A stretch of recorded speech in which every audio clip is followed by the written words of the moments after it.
Hello everyone, welcome to another episode of ATP Garage. Please forgive the mess. I've been working on a lot of home projects from what you can tell, and some lawn projects too. Need to get around to organizing the garage. May do that after this video. But for today's video, we're going to be doing maintenance on the daily Solara. So in this video specifically, we're going to be checking the air filter. I don't know if it's due yet, but I had one. But we are going to be changing the brakes. The brakes are due. I previously changed the brakes on this car on this channel a little over 3 years ago. If you would like to check out that video, it's on my channel.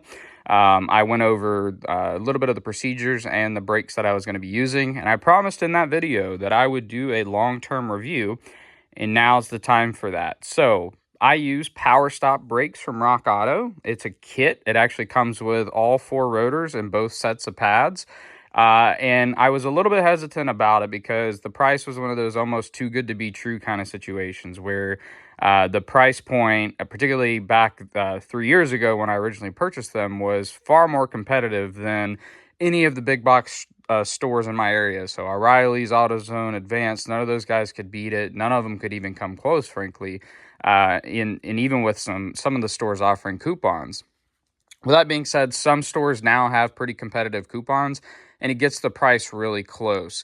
So it really boils down to convenience, if you can wait, and it also boils down to overall quality. Some of the pad options that I've found that get the price point at the big box stores closer to these weren't always ceramic. And so that's one thing I do want to point out is the Powerstop brake kit from RockAuto has sets of ceramic pads. And I will say this car is heavily used in stop and go traffic on a daily basis. It is probably the worst abuse on brakes, and they've held up pretty well. And as I get into the video, I'll tell you how many miles I've gotten out of them. And like I said, I've already gotten a little over 3 years of use.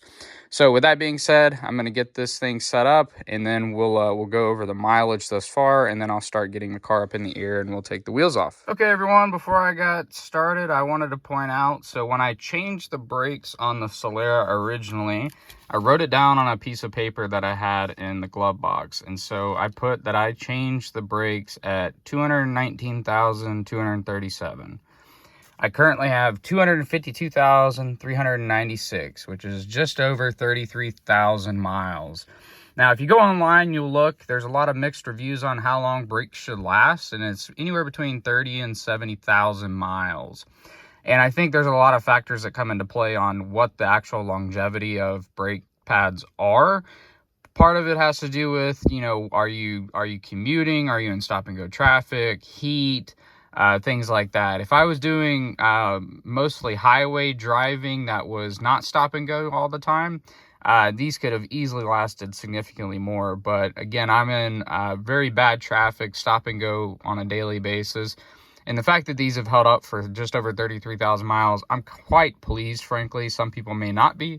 But given the abuse that these brakes go through on a daily basis with that stop and go traffic, I'm not going to complain. So to give you a perspective on a Toyota Solara passenger vehicle in stop and go traffic, you can easily get 33,000 miles from these brake pads. Okay guys, so I just got the passenger front taken apart. I've got to still get the caliper bracket off to get to the rotor. But again, just over 33,000 miles, there's still a little bit of meat left on these pads. Some of you may actually run them. Honestly, as low as these are, I'm going to just go ahead and toss new pads in since I'm already in here. But overall, not bad. Those would probably last a little bit longer, frankly, but it's close enough down to the wear that I don't feel comfortable running them, so I'm going to replace them. The rotor also feels really good. I mean, honestly, I think there's enough material here that I could probably go and get these turned, and I may keep these as an extra set and do just that. I may check with my local O'Reilly's and see if they still turn rotors, because I do think there's still enough material, and they don't feel warped. They never chattered while I was driving, and they also don't appear to have any cracks or divots or anything in them that would prevent them from being turned. So again, overall, pretty impressed with the Powerstop pads and rotors. I haven't noticed any performance loss compared to when I was putting just big box store brakes on this car. They seem to hold up just as long, and frankly, didn't have any issues throughout the duration they were on the car. So overall, so far, I'm very pleased. Okay, and one thing I didn't want to gloss over, for those that may not have watched the original video, what comes in the kit with these Powerstop brakes? So as mentioned, you do get all 4 rotors. You get both sets of pads, so you get a full set for the front, full set for the rear. If you get these from RockAuto, you do get a cool magnet, which is always nice. I've got a collection of those over on the toolbox. But the other cool thing is you get all the brake lube. So they give you several packs of this stuff. Looks like they tossed in another magnet. Sweet, thanks RockAuto. They give you all the hardware and then of course the pads. The biggest thing here is the hardware and the brake lubricant for your slide pins. When you order these from the big box stores, they don't always include that. Oftentimes the more like premium brand that they charge at the store comes with all that stuff. So you have to take that into account. A lot of times when you're price shopping or price comparing, the ones that are offered at the big box stores don't include the hardware, so you've got to factor that into the cost. So again, overall, very pleased with this kit so far. I'm not sponsored by any means. And this isn't meant to talk bad about the big box stores either. I appreciate what they bring to the table, and you pay for convenience. You know that they're going to have the brakes in stock, more than likely, and you can pick them up the same day. So I think that's a matter of convenience that you're paying for. But if you're doing preventative maintenance and you plan ahead, you can get these at a discount. And overall, I've been pretty pleased. And the specific kit that I ordered, and it's the same kit I ordered before that lasted the 33,000 miles, if I can get this box to close, is the Evolution Plus. And these are their ceramic pads. So ceramic for the front as well as the rear. So again, I'm going to get all the old stuff put on the workbench up here so we can do a comparison. I'll show you what that looks like with 33,000 miles, and you can decide for yourself if you'd like to pick up a kit like this. Okay, so we've got the new rotor installed, and we did that by taking a 17 millimeter socket and removing both the bottom, top and bottom bolts here and here. On the caliper bracket, that comes off, and then the rotor comes off freely. You want to make sure you take some brake clean the rotors, get all the oil that they put on these to have them set up on the shelves to keep them from rusting. Once you've done that, install the rotor. I always use a lug nut to just get it seated. I then tightened the top and bottom bolt for the caliper bracket with that 17 millimeter socket, torquing them to the specs that the manual recommends. And then the next thing that I am currently doing is lubricating the slide pins on the brake caliper. And since Powerstop is nice and they give you basically 1 packet of grease per each wheel, you don't have to make one of these tiny packets last for the whole car. I usually just cut the top off and actually insert the slide pin into the packet, so I can ensure it gets full coverage and it avoids me getting any contaminants from my gloves onto the slide pin, because you want to make sure that these stay clean, especially once you've wiped them off with a rag before putting them in the fresh grease.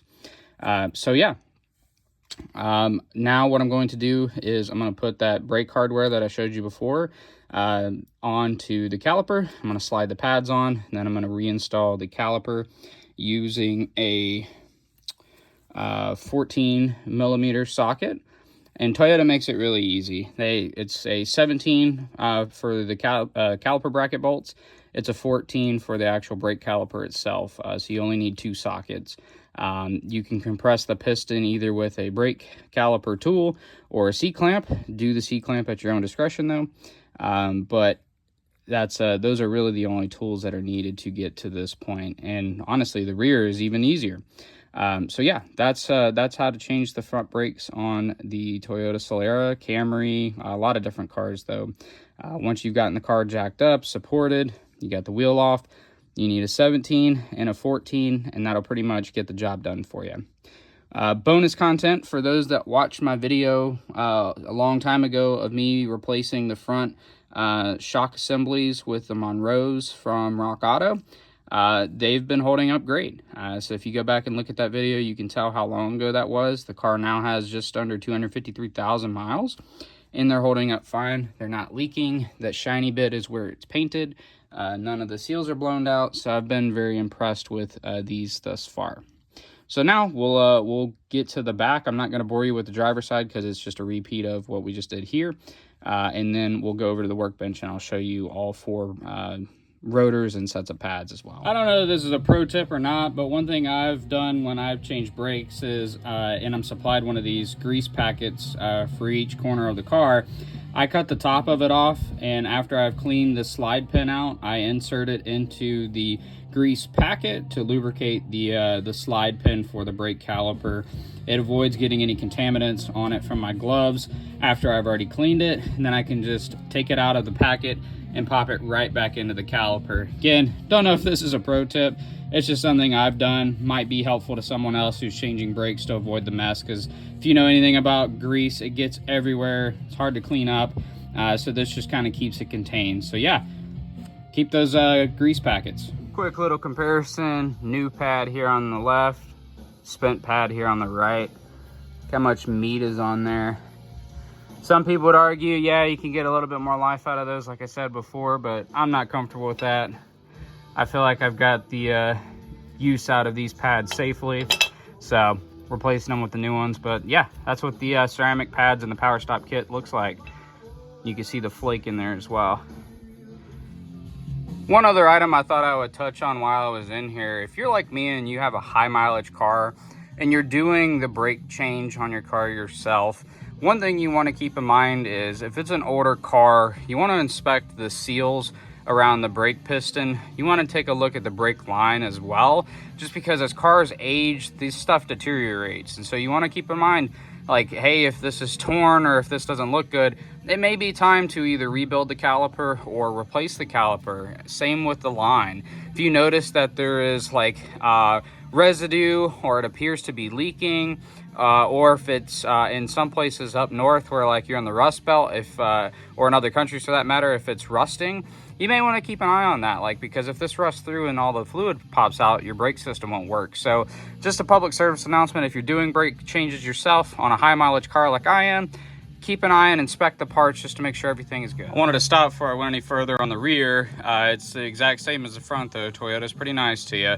It's 14 for the actual caliper, 14 millimeter socket for the caliper, and then for the caliper bracket, it's 17 millimeter again. This is what the brakes look like on the rear before I take them off. Again, rotor probably could be turned. It's got a little bit of a lip compared to the front, which is surprising because the front does most of the braking, but could be that the rear rotor is thinner from the beginning. But with that being said, it's very likely these could be turned, but I'm going to go ahead and put new rotors on. And just for perspective, that's what the pad looks like. So again, getting close to the end there. Some would argue there's plenty of life left. I just think for the usable life of the pad, I've got my money's worth. But yeah, that's what it looks like with a little over 33,000 miles on the rear. And I want to correct myself. It's a 14 millimeter for the caliper, as well as the caliper bracket on the back here. So they made it even easier. So for those of you that are doing this, stand corrected. It is a 14, not a 17 for the rear. Just like the front, we'll do a comparison of the rear. It's what a new pad looks like. You can tell how thick that is compared to the one that I just took off. I'd say those are pretty well spent. But if you take a look at it, overall, really good quality pad. Ceramic pad at that. Again, 33,000 miles. Probably could have got a little more. I recognize that. But honestly, I feel like I got sufficient life out of them. And it's time to change them. So yeah, that's what the rear looks like after 33,000 miles on Powerstop brakes. All right, guys, we have wrapped it up. We've got all 4 corners of the car swapped out. Got all the old stuff here. We'll take a look at that. I'm thinking I'm gonna do an in-depth review of these on a separate video. And basically what I'll do is just show you the wear. I already showed you what the passenger side looked like. Driver side looked almost the exact same. But if you want an in-depth video of how the pads compare to like a name brand such as Wagner, how the rotors have held up, and maybe even run up to O'Reilly's and see if these are in spec to be resurfaced so that I can reuse them at the next brake change. So yeah, but I think that's it for this video. Thank you guys so much for watching. If you've enjoyed this video, if you have any questions about this video, or if you're changing brakes on a Solara or a Camry and you need some assistance, please don't hesitate to comment down below. I'll do my best to answer every comment that I get. And as always, guys, thank you so much for watching.